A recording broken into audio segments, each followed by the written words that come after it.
Assalamualaikum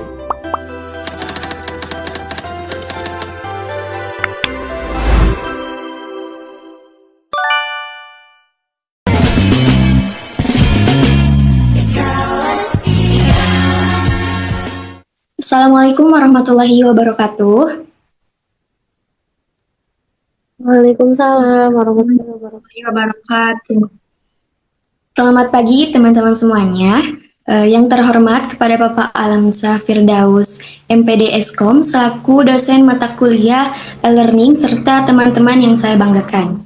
Puji dan syukur kehadirat Allah Subhanahu wa Ta'ala karena atas rahmat dan karunia-Nya kita bisa berkumpul dan mengikuti presentasi melalui Zoom pada hari ini dalam keadaan sehat. Perkenalkan, nama saya Pani Adrian selaku moderator yang akan memandu jalannya presentasi pada hari ini. Pada kesempatan kali ini, kelompok kami akan mempresentasikan hasil analisis kebutuhan pembelajaran dan pemilihan LMS. Di sini saya tidak sendiri, tetapi dengan teman-teman saya. Yang pertama itu ada Aulia Syaharani, dan yang kedua ada Senita Dewi Andara, yang ketiga ada Jaskia Ramadhani, dan yang terakhir ada Naila Destiani. Baik, selanjutnya untuk mempersingkat waktu langsung saja ke pemaparan materi yang akan disampaikan oleh Naila Destiani. Baik, terima kasih kepada Pani atas pembukaannya. Jadi rekan-rekan sekalian, dalam laporan kami, fokus utamanya itu yaitu mencari titik temu antara kecanggihan teknologi dan kemudahan akses.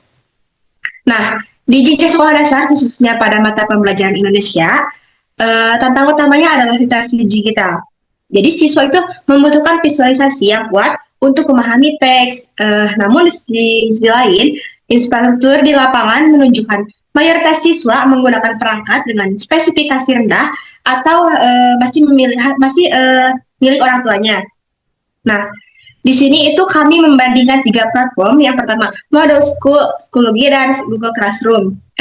Model ini memang superior dalam hal fitur, namun tingkat kerumitannya sangat tinggi bagi anak SD. Untuk Schoology itu sangat interaktif, namun memiliki batasan pada fitur gratisnya.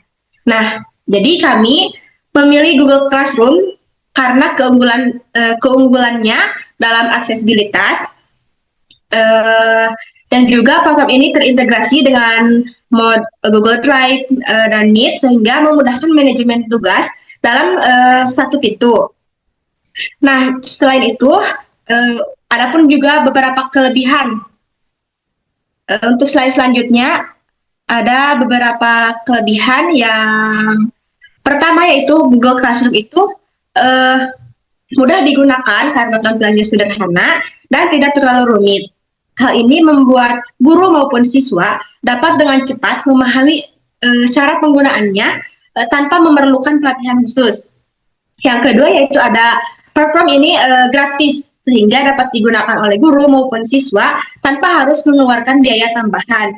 Hal ini sangat membantu di sekolah dalam menerapkan pembelajaran berbasis digital. Yang ketiga yaitu Google Classroom terintegrasi dalam layanan Google lainnya seperti Google Drive, Google Dokumen, ataupun Google Meet. Nah, dengan adanya integrasi ini, guru dapat membagikan si materinya ataupun memberikan tugas-tugasnya dan melakukan pertemuan daring dengan lebih mudah dalam suatu ekosistemnya. Untuk yang keempat, yaitu Google Classroom dapat diakses melalui berbagai perangkat seperti smartphone, tablet, maupun laptop. Nah, hal ini membuat pembelajaran menjadi lebih fleksibel karena siswa dapat lebih belajar kapan saja dan di mana saja. Untuk slide selanjutnya yaitu ada beberapa kekurangan dari Google Classroom. Yang pertama, fiturnya yang tersedia tidak selengkap LMS lainnya, misalnya seperti model. Beberapa fitur ini pengelolaannya pembelajaran yang lebih kompleks, masih belum tersedia secara lengkap di Google Classroom. Untuk yang kedua yaitu pengelolaan kelas dan pengaturan pembelajaran tidak terlalu kompleks. Walaupun hal ini memudahkan penggunaan, tetapi bagi beberapa institusi pendidikan yang membutuhkan pengaturan pembelajaran yang lebih detail, fitur yang tersedia masih kurang memadai. Untuk yang ketiga yaitu fitur ini kebutuhan pembelajaran yang lebih advance masih terbatas. Misalnya dalam hal analisis pembelajaran, pengaturan kursus yang sangat detail, atau integrasi dengan sistem pembelajaran yang lebih kompleks. Mungkin pemaparannya sekian dari saya.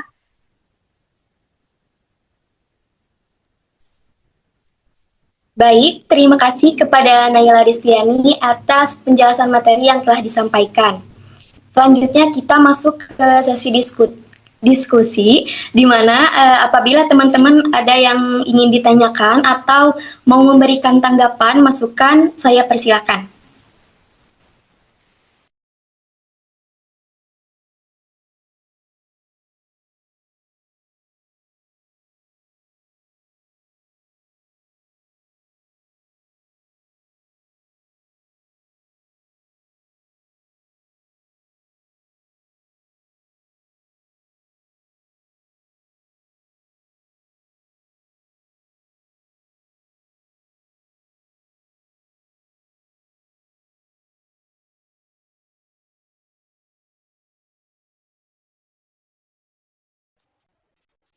Baik, Assalamualaikum warahmatullahi wabarakatuh.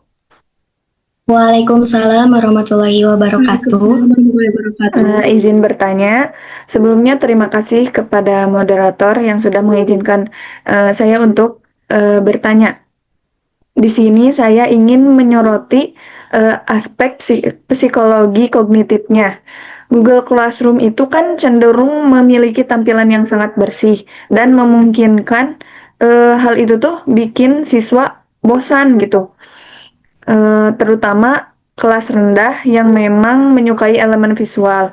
Nah, bagaimana cara guru menyiasati agar Google Classroom itu tidak hanya menjadi tempat pengumpulan tugas yang kaku, tetapi tetap bisa mempertahankan keterlibatan siswa.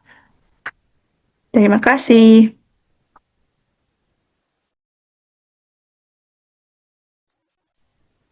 Apakah ada yang ingin ditanyakan lagi?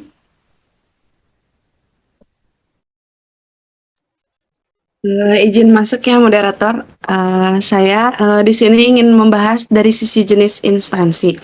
Nah kan kita tuh tahu ya kalau misalnya ada perbedaan yang signifikan gitu antara sekolah negeri sama sekolah swasta dalam hal kebijakan internal. Terus di sekolah swasta itu kan tuntutan terhadap platform yang terlihat eksklusif sangat tinggi.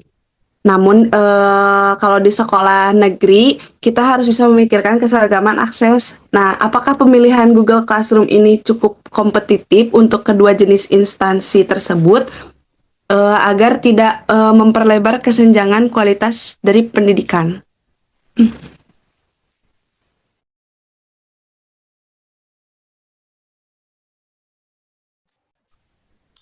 Baik, rekan-rekan izin menjawab pertanyaan yang pertama dari Alia.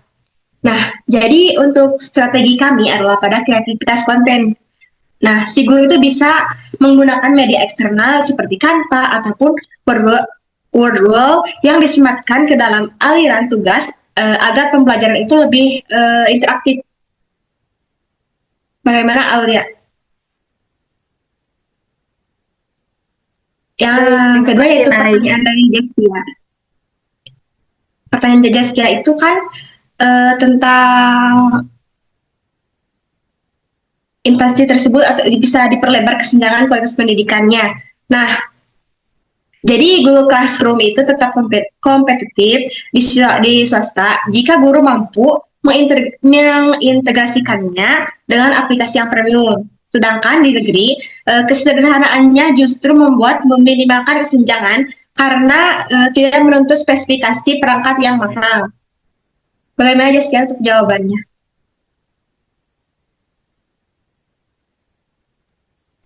Cukup. Nah, rekan-rekan di sini barangkali ada yang mau menambahkan jawaban dari saya.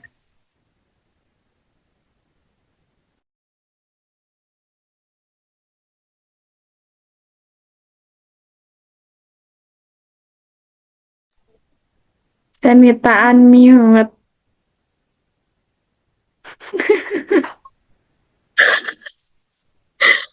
Mohon izin untuk menambahkan. Ketika kita bicara tentang inklusivitas, artinya kita memastikan tidak adanya siswa yang tertinggal hanya karena perbedaan fasilitas. Di mana Google Classroom ini inklusif karena ia ramah terhadap perangkat smartphone apapun dan tidak menuntut biaya tambahan. Jadi, baik siswa di sekolah negeri maupun swasta, di kota maupun daerah memiliki kesempatan akses yang sama terhadap materi yang diberikan oleh guru. Namun, di samping keunggulan inklusivitas tersebut, di sini ada catatan sedikit dari perspektif supervisi pendidikan, di mana pada platform seperti Moodle, guru bisa memantau progres siswa secara presisi. Sedangkan di Google Classroom, fitur analitiknya sangat terbatas. Pertanyaannya, bagaimana kita menjamin objektivitas evaluasi jika data interaksi siswa tidak menjamin objektivitas interaksi siswa tidak terekam secara mendalam oleh sistem. Nah, bukankah data tersebut sangat penting bagi guru untuk menentukan langkah perbaikan belajar? Nah, sebagai solusinya, menurut saya, kelemahan di sistem ini wajib ditutupi dengan tindak lanjut, dengan secara proaktif. Dan guru juga tidak boleh hanya menunggu laporan tugas di platform, tapi juga harus rutin memverifikasi pemahaman siswa melalui kuis harian atau sesi refleksi mingguan secara langsung. Jadi saya menyepakati bahwa Google Classroom sebagai langkah awal asalkan guru berkomitmen melakukan supervisi manual yang lebih ketat demi menjaga mutu pembelajaran. Sekian dari saya, terima kasih. Tanggapan yang sangat luar biasa ya dari Senita. Nah, saya sangat sependapat bahwa teknologi itu bukan hanya alat, dan peran guru sebagai supervisor aktif untuk memenuhi celah sistem tetap tidak tergantikan. Nah, sebagai penutup dari presentasi kami, saya ingin merangkum bahwa pemilihan LMS bukan untuk sekolah dasar. Untuk sekolah dasar tidak hanya didasarkan pada keinginan fitur semata. Berdasarkan kondisi pada hari ini, mulai dari kekhawatiran awal tentang motivasi visual, pertanyaan sekian mengenai kesenjangan di sekolah negeri dan swasta, hingga catatan krisis dari Senita tentang akuntabilitas, kita sampai pada satu kesimpulan, yaitu Google Classroom adalah fondasi yang paling realistis. Nah, platform ini memberikan kemudahan akses yang dibutuhkan siswa SD, sementara kekurangan fiturnya menjadi ruang bagi kita sebagai calon guru untuk terus berinovasi. Pada akhirnya, kualitas pembelajaran digital tidak ditentukan oleh seberapa mahal platformnya, tetapi juga seberapa kreatif dan pedulinya guru dalam mendampingi proses belajar siswa. Mungkin terima kasih ya atas masukannya rekan-rekan semua. Ini sangat memperkaya laporan kami.